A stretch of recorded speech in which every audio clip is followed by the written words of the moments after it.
आज की कहानी सिर्फ कहानी नहीं है, आज की कहानी आपको कुछ नया सिखाएगी। तो चलिए मैं आपको कहानी सुनाती हूँ। जो होता है वह अच्छे के लिए होता है। हिंदी कहानी। एक बार की बात है, एक राजा तलवारबाजी कर रहा था तो अचानक से उसके अंगुली में कट लग गया। तो पास खड़े मंत्री अचानक बोल उठे, राजा साहब चिंता ना करें, जो होता है अच्छे के लिए होता है। यह सुनते ही राजा को गुस्सा आ जाता है। राजा उस मंत्री को कारागृह में बंद करने का आदेश दे देता है और बोलता है इसको फांसी पर चढ़ा दिया जाए। यह सुनकर मंत्री घबरा गया। उसने राजा से निवेदन किया, महाराज, मैंने आपके यहाँ इतने वर्षों तक काम किया है, क्या आप मेरी अंतिम इच्छा पूरी नहीं करेंगे?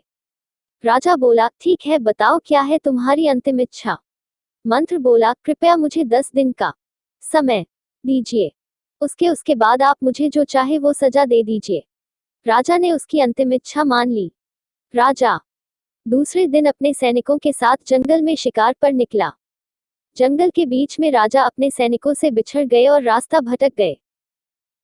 रास्ता ढूंढते हुए राजा वनवासियों के बीच पहुंच गए, जो बलि देने के लिए किसी को ढूंढ रहे थे। वनवासियों ने राजा को पकड़ लिया और वन की देवी को बलि देने के लिए ले गए। बलि देने की सारी तैयारियां पूरी हो गई। जैसे ही राजा को बलि देने के स्थान पर ले जाया गया, वहां खड़े बुजुर्ग की नजर राजा की खंडित अंगुली पर पड़ी। उसने आवाज लगाई कि ये तो खंडित है, इसकी बलि नहीं दी जा सकती। तो वनवासियों ने राजा को छोड़ दिया।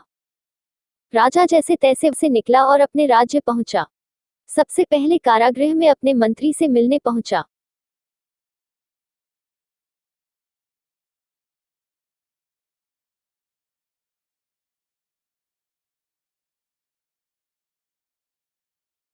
राजा ने मंत्री से कहा, आपने सही कहा था, अगर मेरी अंगुली नहीं कटी होती तो मैं जिंदा नहीं होता, यानी जो होता है वो अच्छे के लिए होता है। राजा ने फिर पूछा, मेरा तो फायदा हुआ, लेकिन आपका कैसे फायदा हुआ? मैंने तो आपको सजा दी। मंत्री बोला, मैं आपके साथ शिकार पर हमेशा रहता हूँ, उस दिन भी रहता, लेकिन मेरे खंडित नहीं होने के कारण मेरी बलि चढ़ जाती, इसलिए मेरे साथ भी जो हुआ अच्छा हुआ। राजा प्रसन्न हुआ, लेकिन छोटी सी बात पर मंत्री को सजा देने का दुख भी हुआ। इसलिए राजा ने मंत्री को कारागृह से निकलकर फिर से अपने साथ रख लिया। दोस्तों, अपने जीवन में भी बहुत से उतार चढ़ाव आते रहते हैं। कभी कभी कुछ चीजें मन मुताबिक नहीं होती हैं। इस कारण से कभी निराश नहीं होना चाहिए। हमेशा याद रखें, जो होता है अच्छे के लिए होता है। भले ही कुछ अच्छा हो या न हो, लेकिन उस परिस्थिति के प्रति सकारात्मक नजरिया रखने से उसका प्रभाव बहुत कम हो जाता है। इन हिंदी कहानियों को भी पढ़ें। ऐसी ही और कहानी सुनने के लिए हमारे चैनल को सब्सक्राइब और वीडियो को लाइक कीजिए। Thank you so much. शाबाश बेटा, बहुत बढ़िया।